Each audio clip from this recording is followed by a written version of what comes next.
I mean, of course, if things are crazy, like the boom we had in 2022 or, end of 21, then you want to be on the market. You have your choice of your contract. There's no rent control is what I'm trying to say, right? I don't think the plan is to go in here and boot everybody out. I think that would be really foolish. Welcome back to the REI Hot Seat. I'm sitting here with Jacob Campanaro as usual, and we're going to be talking about a campground today. Profit and loss in purchasing, obviously. Yep. So we're going to get into some numbers. Camps are hard to come by, I find, in general. They're there and then they're gone. So my experience, I've traded with a few campgrounds. We own one. So. Yeah, we own one. I've sold a few others. What I find is it's a very niche asset class. So my experience is, there's a few brokers that actually specialize in campgrounds, right? Mm-hmm. You reach out to those guys and they all say the same thing. They always just say, well, look, I got 10 guys looking for camps, right? If one comes available, it's not going to MLS. It's going to go straight over to. So there's a lot of off-market stuff. And the ones that sit on market, what do you make of that? Is it just that, do they want a bit more, or is it a more unique product? Well, look, there's never a hard and fast rule. Obviously, some people the realtor says, no, let's put this on MLS. Maybe they're not a camp specialist realtor. They don't have a buyer lined up. So they say, let's go to MLS with it. Or then if it sits on MLS or it's there for, 200-300 days on market, most likely overpriced. That's probably the simplest solution.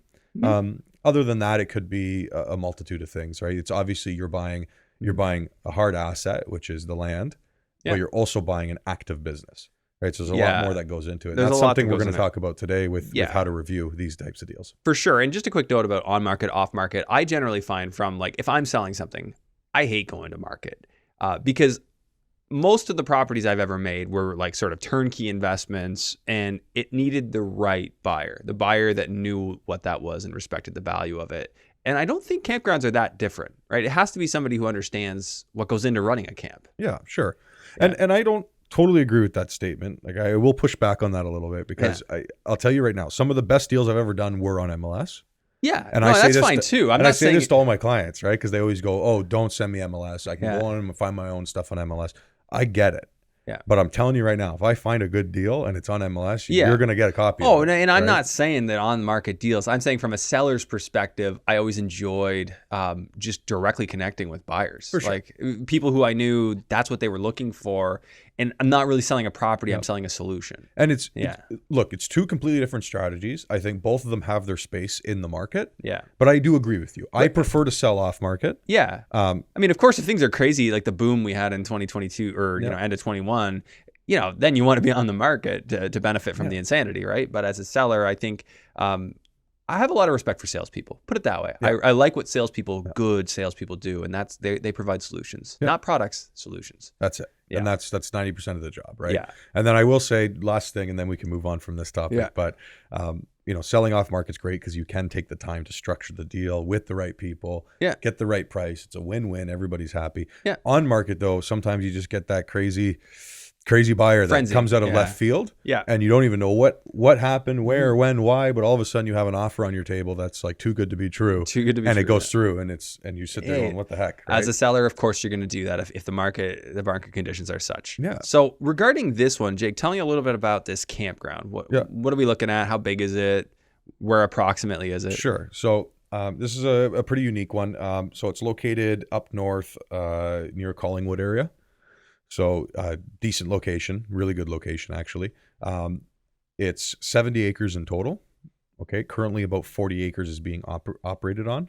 So that's either campsites, trailers, cabins, whatever it may be. To my understanding, the site has 100 trailer sites. Okay. Out of 100, 20 of them are not serviced. The remainder are.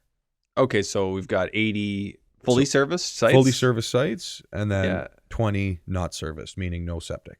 Oh, so they'll still have power and water. Oh, so these are all trailer sites. Yep. So 100 trailer sites. Okay. And then there's 50 campsites as well. 50 just tent sites. Correct. Okay, so it's a decent sized park. That's a big park. Even comparing it to ours, obviously we don't have that many sites. We have 70 sites in total between trailer and tent and all that.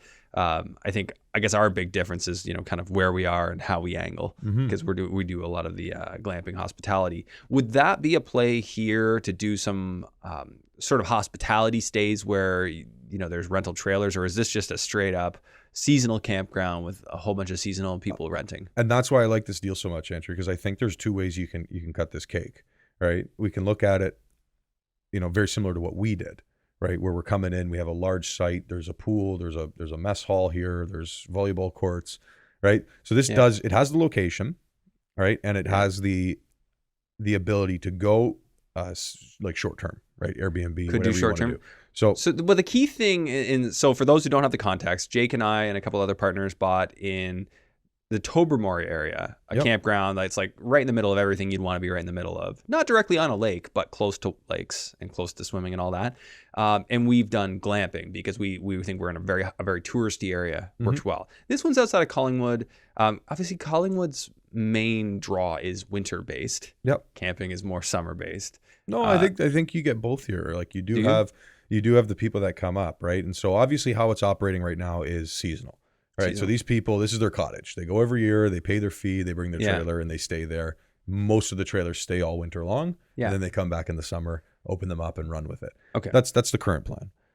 I do think there's great opportunity here to do something similar to what we did. Now, we have a bit of the special sauce, which is the fact that our location, right? We're located in a spot with our camp where we could literally do nothing and people would still want to stay. It's just because of where you are. Yeah, right? Like people can drive by our camp and see it. And you're only 20 minutes to Tobermory, 20 minutes to the Grotto, 20 minutes to Lion's Head, just right in the middle of all that. Exactly. But we're not here to talk about our camp. No, just drawing, contrast. Would you take a similar angle with this camp? I mean, because the typical larger camps like this one, you're basically 100 seasonal trailers. So people just coming up and spending their summer there. Yeah. And I think, so this is why I said, I think there's a couple ways you can cut this cake. This site, I'll tell you right now, it's I would say more beautiful than ours. Okay. Right. I'll be very blunt with that. I think ours is pretty beautiful. Ours is beautiful. Don't get me wrong. But this one has lake view. Like you're literally up perched on like a cliff. Oh yeah. Cause you can see the lake way in the distance. But you see the lake there. You're tucked away. So that's really nice. Okay. But I do think you have the ability to run it as a bit of a hybrid. Okay. Meaning you can keep your seasonal campers, but you also have room to do the short-term stuff here as well. Yeah, maybe on the tent sites. And the nice part is that the camp is so big, you can do that, and you don't really have to worry about like mingling too much. Yeah. Right. Like having your seasonals mingle with your transients. Exactly. Now saying that, this site's also a little bit more upscale, right? They have a moratorium on the trailers. So all the trailers on site, there's nothing older than, I would say, 10 years. Okay, so this is fancy. Like when we came into the site we bought, it was like there was some old stuff there. Yeah. Like there was no enforcement of any such rule. No. So this is a very traditional camp, right? You have some nicer trailers. You have everything's lined up, everything's graded really nicely. Like it's a very pretty site. Let's just say that. So I do think you have the ability here to say, okay, there's a big forested section. Let's put all the transients or all the short-term renters can go over there, right? And they get their own 20 acres. Okay. And then the 30 acres over here, this is for our seasonal campers. Yeah. So we don't lose that revenue line. Okay. Yeah. And I think the seasonals can potentially be a real asset. In this case, do you know like approximately what they're renting out a site for a seasonal? Like what's a season's rent? I do. I'd have to just quickly look it up. Like, are we in the 2,000 ballpark like our camp was? They are, they're a bit more, but they're about similar to where we were, right? Yeah, I've seen a range. I mean, I haven't really heard too many doing more than 3. But I mean, I'm sure there are camps out there that do that. Oh, well, you can. It just depends, right? Like I know out in Prince Edward County, there's places that are $6,500 a season plus like fees. Plus, see that now you're getting into numbers that start really looking appealing, and that's where like you said, the hybrid model might look good because if you look at a single site, like if you're up in that area and you can kind of play on some of the things we can play on with our camp, you might be able to get a couple $100 a night on a single site versus $2,000 to $3,000 on the site. So if you could do, you keep that stable income, but also bring in that seasonal or Airbnb style type thing, I think that there's a real play. And here's the thing. So this is something I wanted to throw out before we dive into the numbers. Yeah. There's no landlord and tenant board that applies to trailer park seasonal rentals. And I've heard that, and I've always operated under that assumption, but I've heard other arguments too. And I'm just going off of what the book says, right? You look it up. basically it says that it doesn't apply. It doesn't apply. Well, it's a contract law, right? So you have a contract with that tenant, with that it's not even a tenant, with that camper. Yeah. Right. Well, I mean, the one thing that would really bode for that is like they can't even be there in the winter, so it's a seasonal at best, right? Correct. Yeah. So you have your choice of your contract. There's no rent control, is what I'm trying to say. Yeah. Right. I don't think the plan is to go in here and boot everybody out. I think that would be really foolish. Yeah. I would actually keep everybody. It's very well set up, but I do think you have the ability to increase rent, and you can do that season over season at the amount you feel is appropriate. Right. Now, be careful. Because at the end of the day, you're renting a piece of land, right? You could quickly have an empty camp if you go in there and go, I want $1,000 more a season, but couple $100 more a season over the next 3 years. I think everybody's kind of expecting everything to go up. Like, look at residential rents, they're way up. Yep. I mean, across the board, people are just expecting prices to rise. Yeah, a prudent camp owner is going to increase their rents as inflation and naturally other costs increase. Right. Okay, so just looking at the rough numbers here. So on the screen, you'll see what we have here. So the annual number, I took it from their profit and loss statement. There's obviously a lot of things that go into that. There's confectionery, there's seasonal site rentals, there's spillover from previous seasons. I'm guessing that's just people who paid at different times. Selling firewood, transient, tent campers, all that stuff. Totaled up to about 196 in their most recent financial statements from last year. And in terms of their expenses, like I'm just going to go through this list here and go over. What I did at the bottom here is I just put a total rather than go through the individuals because there's just far too many to put in here. And this is a key difference from reviewing a multifamily building to a business. Right? So with this stuff, and this is a really good point. And I wanted to bring this up. So when you're reviewing businesses, when you're looking through this, you're going to get a profit and loss statement. Yeah. Right. You're not going to get a 12 months tax bills. You might get that, and I recommend you do get that, but you're going to get the profit and loss. And you really want to go through that profit and loss with a ruler and a highlighter or a fine tooth and comb ask or questions, whatever you want. Because you need to ask those questions. Where are these line items coming from? A lot of time you'll see stuff tucked in there that is actually hurting the value. Yeah. Right. You'll see vehicle expense. Well, ask the owner, what vehicle? Oh, well, that's my personal vehicle. I just had it in the corporation to help write off. So you'll see obviously there's two different motives. Like when you're keeping a property, you want the expenses to look as high as possible. And then when except for the bank with that exception, but from a tax standpoint. But then when you're selling, you want the expenses to look low and the revenue to look high. So understand seller motivation and how they're presenting things. And just ask questions and look, like Jake said, dig through. Like some of the things on here, they have groceries on here.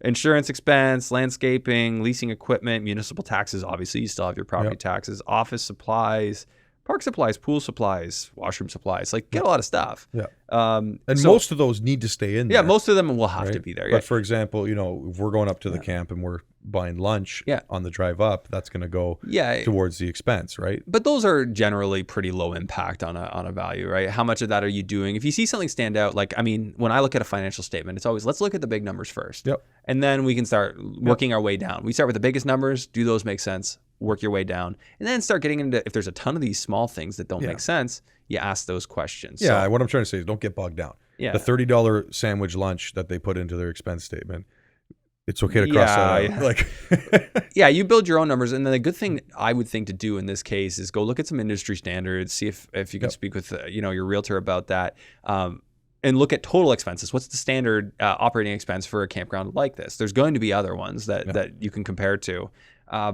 And then you'll get an idea. Are we way out of line, or are we roughly in line with those?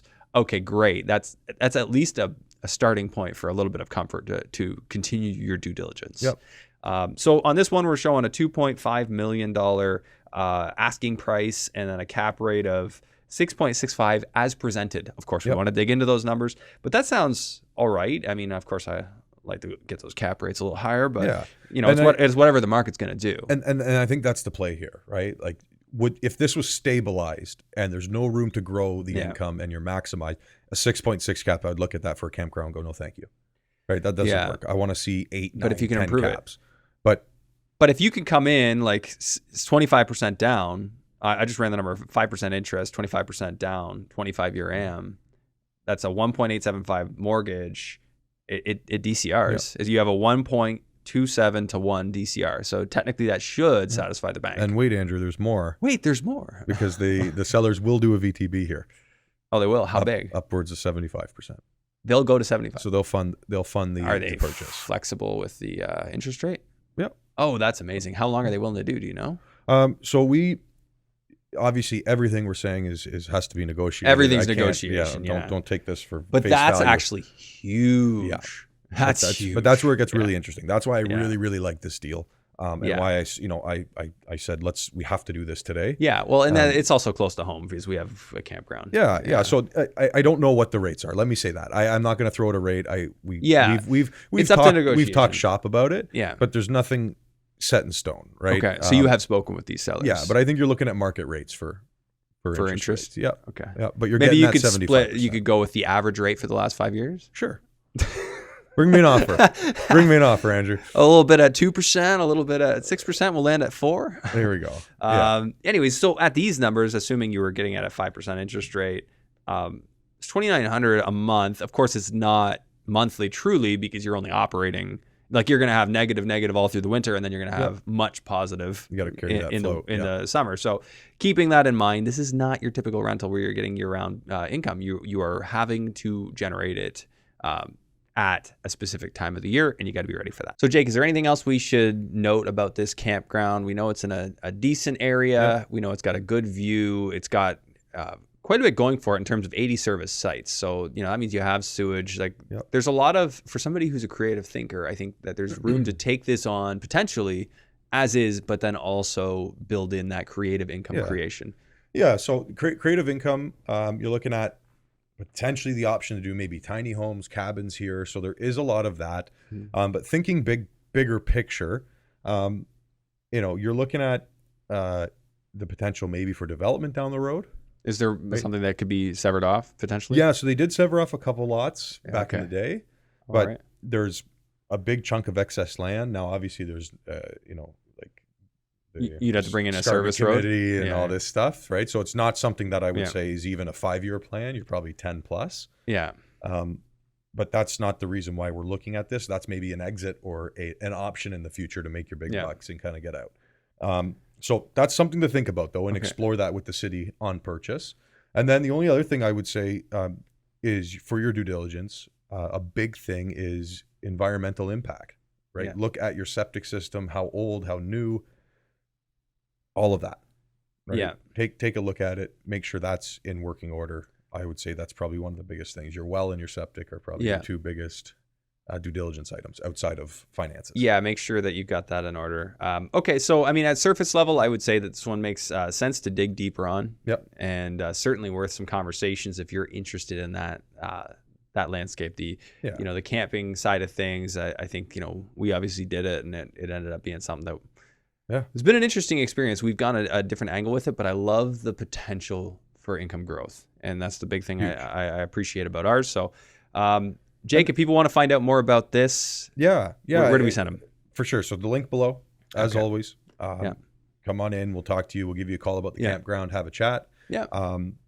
Look, the thing is, there's no way we could run over all the scenarios, everything you need to do with a campground in a 20-minute YouTube show. Yeah. So, this may feel very high level, and I think it is. Yeah. There's a ton to talk about here. But the fundamentals of the deal, and that's what I wanted to talk about, right? The fundamentals of this deal make sense. You're coming in, you could possibly cash flow on purchase. Yeah. Financing is potentially done by the sellers, and then there's room to grow. Yeah. So all the factors that say, hey, good deal. Yeah. Off market, good deal. Let's explore that further. So if anybody's interested in this, let's have a chat. Yeah. Would love to sit down, talk camps, talk glamping, tiny homes. I love that stuff. So getting creative. It's really not about whether or not this could be a good deal. It's about how it's a good deal. Yeah. And there's ways that it's not, but there's definitely ways that there is, just from what I see at surface value there. Yeah. That's what I see. Anyways, so thanks everyone for sticking with us. Thank you. We'll see you again next week. But if you made it this far, make sure you hit the like, subscribe, and notification bell. Show us some love in the comments, and send this show to a friend, somebody you think it could help. We'd appreciate it. So we'll see you next week.